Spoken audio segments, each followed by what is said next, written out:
Assalamualaikum warahmatullahi wabarakatuh. Salam sejahtera bagi kita semua. Oke, perkenalkan, nama saya Abdul Rohim, Prodi S1 Farmasi semester 2 kelas A. NIM saya 19110010 dari Universitas Kader Bangsa Palembang.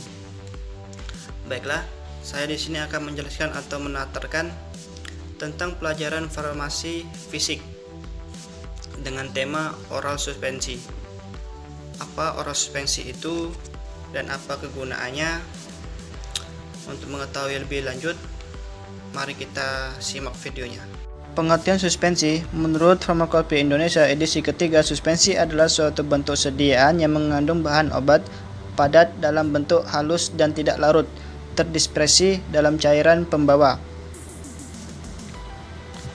Sediaan suspensi dibagi menjadi 6 bagian, yaitu yang pertama suspensi oral.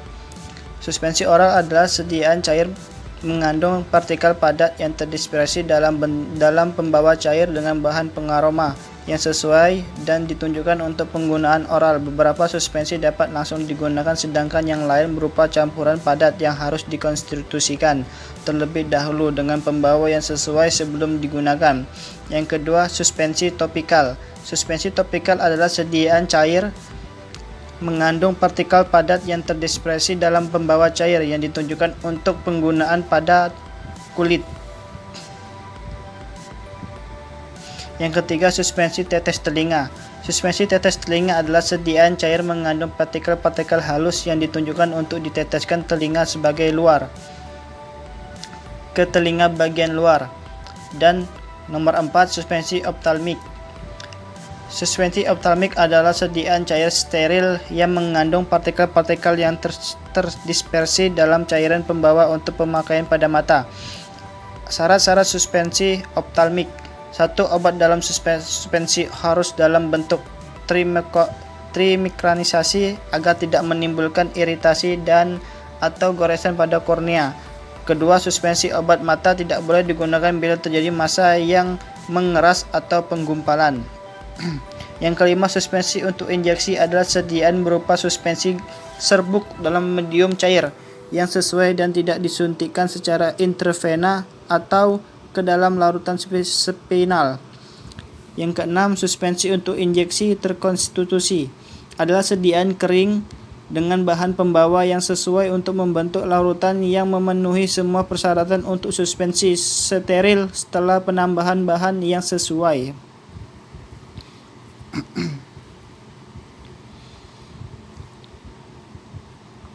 Adapun ciri-ciri suspensi: yang pertama, suspensi mempunyai dimensi partikel lebih dari 10 pangkat 5 cm. Yang kedua, suspensi bisa dilihat dengan mikroskop. Yang ketiga, suspensi bisa disaring dengan kertas saring. Yang keempat, suspensi tidak normal atau tidak dapat bertahan lama. Yang kelima, suspensi bisa gampang mengumpal. Yang keenam, suspensi tercantum kombinasi heterogen. Syarat suspensi: yang pertama, suspensi tidak boleh diinjeksikan.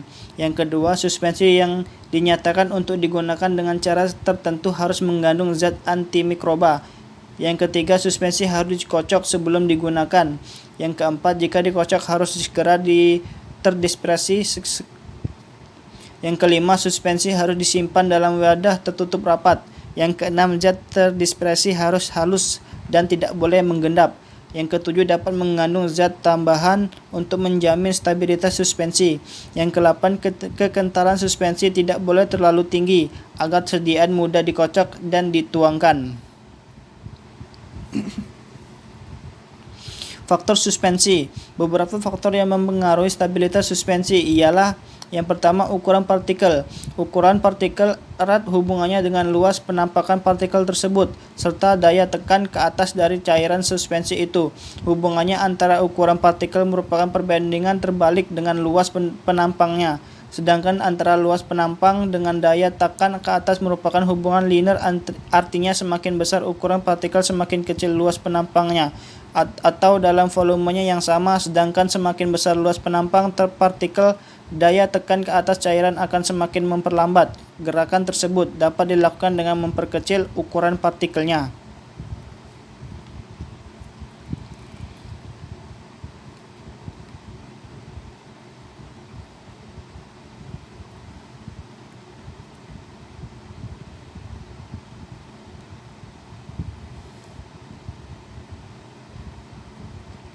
Yang kedua, kekentalan viskositas. Kekentalan suatu cairan mempengaruhi pula kecepatan aliran dari cairan tersebut. Makin kental susu, cairan kecepatan alirannya makin turun atau kecil. Yang ketiga, jumlah partikel atau konsentrasi. Apabila di dalam suatu ruangan berisi partikel dalam jumlah besar, maka partikel tersebut akan susah melakukan gerakan yang bebas karena sering terjadi benturan antara partikel tersebut.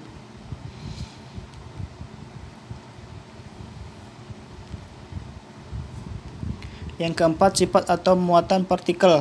Dalam suatu suspensi, kemungkinan besar terdiri dari beberapa macam campuran bahan yang sifatnya tidak selalu sama. Dengan demikian, ada kemungkinan terjadi interaksi antara bahan tersebut yang menghasilkan bahan yang sukar larut dalam cairan tersebut. Karena sifat bahan tersebut sudah mempengaruhi sifat alam, maka kita tidak dapat mempengaruhinya.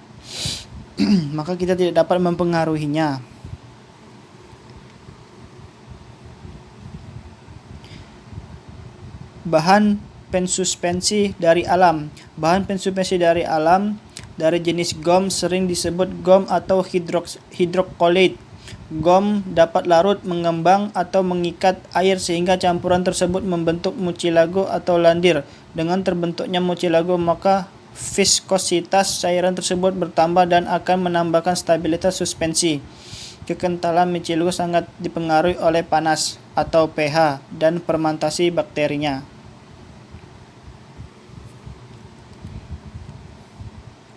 Metode suspensi.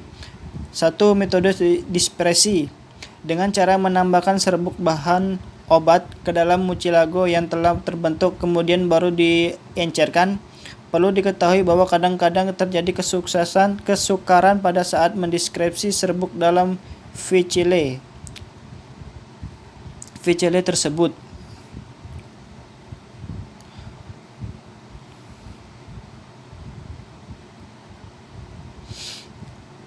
Untuk menurunkan tegangan antara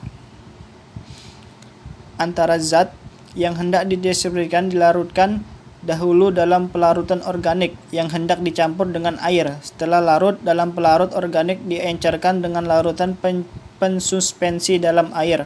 Akan tetapi endapan halus dan suspensi dengan bahan pensuspensi. Cairan organik tersebut adalah etanol.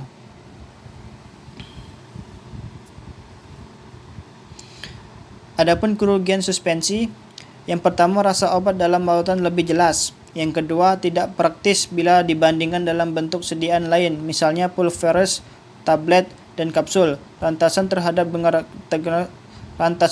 degradasi. Yang keempat, kestabilan rendah. Yang kelima, jika membentuk. Yang keenam, aliran menyebabkan sukar dan dituangkan.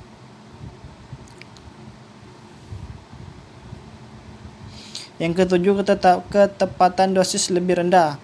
Yang ke-8, pada saat penyimpanan kemungkinan terjadi perubahan sistem dispersi. Yang ke-9, sediaan suspensi harus dikocok terlebih dahulu untuk memperoleh dosis yang diinginkan.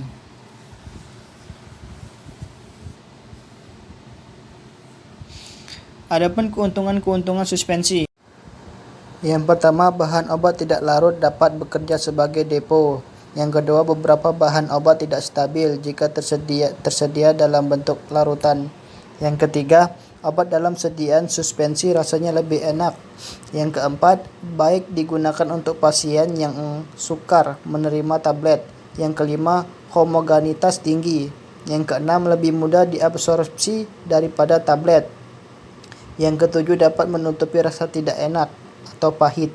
Yang ke-8, mengurangi penguraian zat aktif yang tidak stabil dalam air.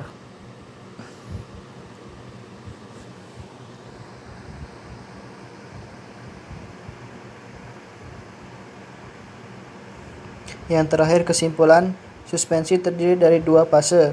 Yang pertama fase terdispersi, yang kedua fase pendispersi. Terdapat dua metode pembuatan suspensi. Yang pertama metode dispersi, yang kedua metode presipitasi. Dua sistem pembentukan, flokulasi dan deflokulasi. Oke, mungkin hanya itu saja materi yang bisa saya sampaikan. Saya mohon maaf kalau ada kata-kata yang salah. Jangan lupa like, komen, dan subscribe bagi yang nonton. Dan tunggu video saya selanjutnya. Saya akhiri. Assalamualaikum warahmatullahi wabarakatuh. Salam sejahtera bagi kita semua.